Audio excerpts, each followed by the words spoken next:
Hello aspirants, this is Zahir and welcome you back to SSB Crack Exams. World health organization का 76th world health assembly जो है वो currently Geneva Switzerland में चल रही है। कई सारे इंपॉर्टेंट से रिपोर्ट्स और वार्निंग्स भी हमें यहाँ देखने को मिल रहे हैं। इसी बीच सबसे इंपॉर्टेंट सा एक टर्म जो है हमें न्यूज़ चैनल्स में देखने को मिल रहा है, दैट इज पैंडेमिक ट्रीटी।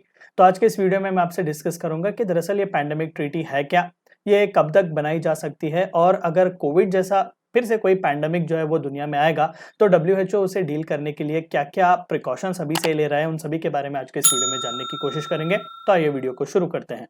तो न्यूज चैनल्स में छाया हुआ था कि 76th वर्ल्ड हेल्थ असेंबली जो कि डब्ल्यूएचओ वर्ल्ड हेल्थ ऑर्गेनाइजेशन हर साल कंडक्ट करता है, तो इस साल भी वो जेनेवा स्विट्जरलैंड में हो रहा है और 21 मई से लेकर 30 मई तक ये वर्ल्ड हेल्थ असेंबली चलेगा। और इस साल का थीम इन लोगों ने डिसाइड किया हुआ है WHO at 75 saving lives driving health for all. ये जो है इस साल का थीम रहेगा वर्ल्ड हेल्थ असेंबली का।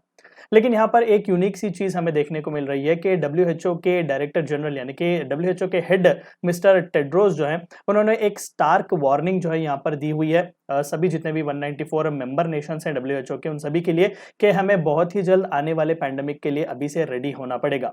और अगर हम रेडी नहीं होंगे तो कोविड पैंडेमिक की जो मार पड़ी हुई थी उससे भी डेडलियर आगे आने वाले पैंडेमिक्स होंगे और बहुत ही बुरी तरीके से दुनिया का हाल होगा। और ये ऐसे टाइम फ्रेम पर कहा जा रहा है जब कोविड के जितने भी केसेस हैं वो आहिस्ता से पूरी दुनिया भर में स्टेबलाइज हो रहे हैं, यानी कि रिस्क अभी भी कम नहीं हुआ है। हमें चाहिए कि हम चौकन्ने रहें। इंपॉर्टेंट की टेक अवेज अगर हम 76th वर्ल्ड हेल्थ असेंबली की कह सकें तो सबसे इंपॉर्टेंट सी चीज यहाँ पर यही है कि नेगोशिएशंस चल रहे हैं इसी पैंडेमिक ट्रीटी के लिए। तो नए जितने भी रूल्स एंड रेगुलेशंस जो लाने की जरूरत है, पुराने वाले जितने भी रिफॉर्म्स लाने की जरूरत है, उन सभी के बारे में यहाँ पर डिस्कशन चल रहे हैं। और एक टारगेटेड डेट यहाँ पर रखा गया है कि मोस्ट प्रॉब्ली आने वाले साल में 2024 तक एक लीगली बाइंडिंग अग्रीमेंट बनाया जाएगा। जी बिल्कुल, अब तक जो है किसी भी तरीके का इस तरीके का लीगली बाइंडिंग डॉक्यूमेंट नहीं बनाया गया है। वॉलेंटरीली बेसिस पर कंट्रीज जो इसे साइन करते हैं वो इसे फॉलो करने की कोशिश करते हैं, लेकिन यहाँ पर एक बहुत ही स्ट्रॉन्ग स्टेप अब लेने की कोशिश की जा रही है पैंडेमिक ट्रीटी को लाते हुए, और ये लीगली बाइंडिंग होगा और बहुत ही जल्द आने वाले साल मई 2024 तक इसे पूरी तरीके से लाने की या फिर ड्राफ्ट करने की कोशिश यहाँ पर की जाएगी। और यहाँ पर यह भी कहा जा रहा है कि यूएन के जितने भी हेल्थ एजेंसी के जो डब्ल्यूएचओ के मेंबर्स हैं 194 मेंबर कंट्रीज, इन सभी के साथ मंथन चल रहे हैं और जरूरत है कि सभी मेंबर कंट्रीज इसे अडॉप्ट करें।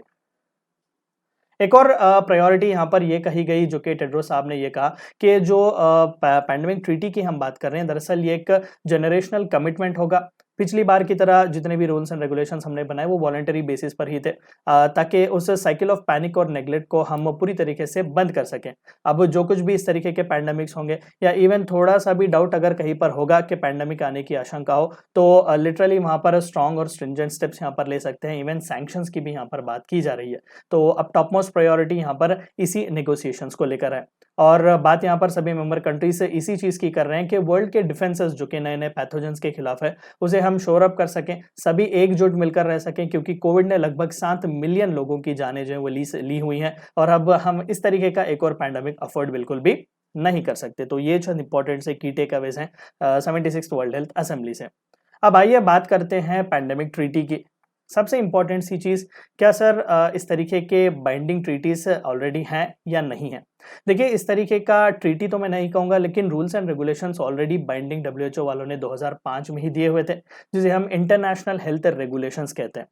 दरअसल इन रेगुलेशंस के हिसाब से एक ऑब्लिगेशन सभी कंट्रीज पर, जो मेंबर नेशंस हैं 194 कंट्रीज, उन सभी पर ये ऑब्लिगेशन रखा गया है कि जहां कहीं पर भी उनके कंट्रीज में पब्लिक हेल्थ इवेंट कुछ ऐसे आते हैं जिनका पोटेंशियल क्रॉस बॉर्डर हो, यानी कि वो कंट्री के बॉर्डर को क्रॉस करके किसी दूसरे कंट्री में इफेक्ट कर सकते हो, तो वहां पर उन्हें चाहिए कि इमीडिएटली वो डब्ल्यूएचओ को आगाह कर दे कि हमारे कंट्री में इस तरीके का एक एपिडेमिक जो है वो फैला हुआ है। और एडवाइजरी भी वो चाहिए कि डब्ल्यूएचओ को इमीडिएटली दे दे कि वो हेल्थ इमरजेंसी एक प्रोक्लेम करें और जो कोई भी ट्रैवल और ट्रेड से रिलेटेड मेजर्स लाने हो वो कंट्री को, मेंबर कंट्री को हर हाल में देने पड़ेंगे। तो this is actually an obligation that has been kept. ये दरअसल 2005 में इसलिए दिया गया था क्योंकि ऑलरेडी 2002 और 2003 में सार्स आउटब्रेक जो है वो हुआ था। तो बिकॉज ऑफ दैट ये रेगुलेशंस जो है वो अभी भी अप्रोप्रिएट माने जाते हैं रीजनल एपिडेमिक्स के लिए। बिग एग्जांपल अगर मैं दे सकूं तो अफ्रीका में जब एबोला का आउटब्रेक हुआ था तो जो कि वो एपिडेमिक था, तो जाहिर सी बात थी कि इमीडिएटली अफ्रीकन कंट्रीज ने डब्ल्यूएचओ को आगाह किया हुआ, तो डब्ल्यूएचओ वालों ने जो कोई भी इंपॉर्टेंट से मेजर्स लेने थे उन्होंने लिए हुए थे। लेकिन अब जो कि बात हम कोविड की कर रहे हैं, एबोला की नहीं, तो कोविड की मात्रा या फिर कोविड का जो इंटेंसिटी थी वो एबोला से कई ज़्यादा हिस्सा ज़्यादा थी। तो एपिडेमिक से डील करने के लिए ये बाइंडिंग रेगुलेशंस अच्छे हैं, लेकिन इंटरनेशनल लेवल पर एक पैंडेमिक, एक ग्लोबल पैंडेमिक से डील करने के लिए ये काफ़ी नहीं है। So because of that in the wake of कोविड-19 ये 2005 के जो बाइंडिंग ऑब्लिगेशंस हैं उन्हें फिर से रिव्यू किया जा रहा है। और साथ ही साथ यहाँ पर यह भी कहा जा रहा है कि वाइड रीचिंग पैंडेमिक अकॉर्ड जो है बनाया जाएगा, इन सभी मेंबर नेशंस को अग्री करना पड़ेगा और ये लीगली बाइंडिंग होंगे जो कोई भी इसे साइन अप करेगा। यानी कि बहुत ही जल्द अगर जो कोई भी 194 मेंबर नेशंस जो इन्हें साइन अप करेंगे, जो कोई भी रूल्स एंड रेगुलेशंस यहाँ पर बनाए जाएंगे, हर हाल में उन सभी मेंबर नेशंस को फॉलो अप उन्हें करना ही पड़ेगा, किसी भी तरीके का यहाँ पर छूट नहीं दी जाएगी। इस तरीके के फ्रेमवर्क्स ऑलरेडी साइन किए जा चुके हैं जो कि लीगली बाइंडिंग है। बेस्ट एग्जांपल अगर मैं दे सकूं तो 2003 में टोबैको से रिलेटेड डब्ल्यूएचओ वालों ने ऑलरेडी इस तरीके का लीगली बाइंडिंग जो डॉक्यूमेंट है या फिर फ्रेमवर्क है वो साइन किया हुआ है, that is framework convention on tobacco control. आप अगर ध्यान दें तो हर टोबैको के प्रोडक्ट पर, खासकर सिगरेट वगैरह के जो पैकेट्स होते हैं उस पर इस तरीके से एडवाइजरीज आप देखते हैं, डिजीजेस वगैरह के जो फोटोज हैं, और साथ ही साथ हद से ज़्यादा टैक्सेशंस भी यहाँ पर सिगरेट स्मोकिंग या फिर सिगरेट प्रोडक्ट्स या फिर टोबैको प्रोडक्ट्स पर लगाया जाता है। It is because of that legally binding treaty only. तो अगर इस तरीके का एक पैंडेमिक ट्रीटी साइन होगी, so this will actually be the second such kind of legally binding treaty after the framework convention on tobacco control. खासकर smoking को कम करने के लिए ही इस तरीके के रूल्स एंड रेगुलेशंस बनाए गए थे। अब पैंडेमिक ट्रीटी को लेकर सोशल मीडिया पर बहुत ही ज़्यादा खासकर जो राइट विंग क्रिटिक्स हैं वो इसे क्रिटिसाइज कर रहे हैं। वो ये कह रहे हैं कि अब जो कंट्री की सॉवरनिटी होगी वो अब डब्ल्यूएचओ के हाथ में दी जाएगी, क्योंकि एक बार लीगली बाइंडिंग जब रूल्स एंड रेगुलेशंस हम साइन करेंगे तो जैसा ही पैंडेमिक अनाउंस किया जाएगा और जैसा ही कंट्रीज डब्ल्यूएचओ को आगाह कर देंगे कि हमारे कंट्री में इस तरीके का एक एपिडेमिक फैल रहा है जो कि पैंडेमिक बन सकता है, तो इमीडिएटली डब्ल्यूएचओ वहां पर सीन पर आ जाएगा और जो कोई भी इंपॉर्टेंट सी रेगुलेशंस हो, जो कोई भी इंपॉर्टेंट से डिसीजंस, हेल्थ वाइज एडवाइजरीज वगैरह लेना हो, वो डब्ल्यूएचओ ही लेगा। तो अब यहाँ पर नेशन की सॉवरनिटी का बात क्या, और नेशन का जो अथॉरिटी है अब वो डब्ल्यूएचओ के हाथ में हम सीड कर देंगे, यानी कि उनके हाथ में अब दे देंगे। और डब्ल्यूएचओ वालों ने भी इसे रिफ्यूट किया। उन्होंने ये कहा कि जितनी भी सरकारों के साथ अब यहाँ पर हम बात कर रहे हैं नेगोशिएशंस में, वो सभी फ्री हैं। अभी हमने किसी भी तरीके का डील जो है वो साइन नहीं किया हुआ है। अभी भी नेशंस आ सकते हैं, उनके जो कोई भी रिजर्वेशंस हैं वो दे सकते हैं, और अगर वो चाहे तो इस अकॉर्ड को रिजेक्ट भी कर सकते हैं। किसी भी तरीके का यहाँ पर जोर जबरदस्ती या फिर दबाव किसी भी नेशन पर नहीं दिया जाएगा। कंट्रीज इस पैक्ट को किस तरीके से व्यू कर रहे हैं?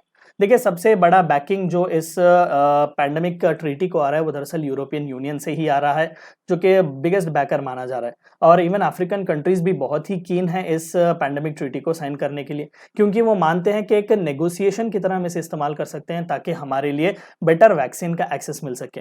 याद कीजिएगा, जब कोविड का पैंडेमिक आउटब्रेक हुआ था, हमें न्यूज चैनल्स में एक और वर्ड भी बहुत ही छाया हुआ था, दैट इज वैक्सीन अपर्थेड। बहुत सारे यूरोपियन और वेस्टर्न डेवलप्ड कंट्रीज तैयार नहीं थे वैक्सीन देने के लिए इन गरीब देशों के लिए। या तो वो बेचना चाहते थे या फिर वो पहले अपने कंट्रीज के नीड को फुलफिल करना चाहते थे, बाद में इन गरीब देशों के बारे में सोचना चाहते थे। तो अब जब इस तरीके की पैंडेमिक ट्रीटी आ जाएगी तो अफ्रीकन कंट्रीज को, जो कि बहुत ज्यादा अंडर डेवलप्ड है या फिर अनडेवलप्ड है, तो उन्हें एक नेगोशिएशन यहाँ पर मिल सकता है ताकि वो डेवलप्ड कंट्रीज के साथ इस वैक्सीन अपर्थेड को लेकर अपनी आवाज उठा सकें। और डब्ल्यूएचओ के चीफ भी टेड्रोस साहब इसके सपोर्ट में ही हैं। और अब तक लगातार 5 राउंड ऑफ नेगोशिएशंस कंप्लीट हो चुके हुए हैं और 208 पेजेस का ये ड्राफ्ट ट्रीटी जो है वो अभी भी नेगोशिएशन किया जा रहा है। लेकिन यहाँ पर खास बात यह है कि हजारों ओपन ब्रैकेट्स यहाँ पर रखे गए हैं, यानी कि इस ट्रीटी के ड्राफ्ट में कई सारे थाउजेंड्स ऑफ ब्रैकेट्स ओपन है। यानी कि ओपन ब्रैकेट जब किसी एक ड्राफ्ट में रखना, इसका मतलब ये कि वहां पर डिसएग्रीमेंट है या फिर कोई भी एक अनडिसाइडेड लैंग्वेज वहां पर है, टर्म्स एंड टर्मिनोलॉजी पर लेकर हमें सही तौर पर डेफिनेशन क्लैरिटी नहीं मिली हुई है। बेस्ट एग्जाम्पल हम दे सकते हैं, खुद वर्ड पैंडेमिक को लेकर यहाँ पर क्लैरिटी नहीं दी गई, क्योंकि कई सारे कंट्रीज जो है अपने अपने डेफिनेशंस यहाँ पर दे रहे हैं वर्ड पैंडेमिक को लेकर। तो कई सारे कंट्रीज इसमें जुड़े हुए हैं, तो एक स्पेसिफिक एग्रीमेंट पर आना ये बहुत ही ट्रिकी होगा। और ये जो डेट दिया गया है कि मई 2024 तक किसी भी तरीके का एक लीगली बाइंडिंग ट्रीटी आ जाएगी, वो शायद इम्पॉसिबल ही लग रहा है। अगर ये ट्रीटी आ जाएगी तो काम किस तरीके से करेगी?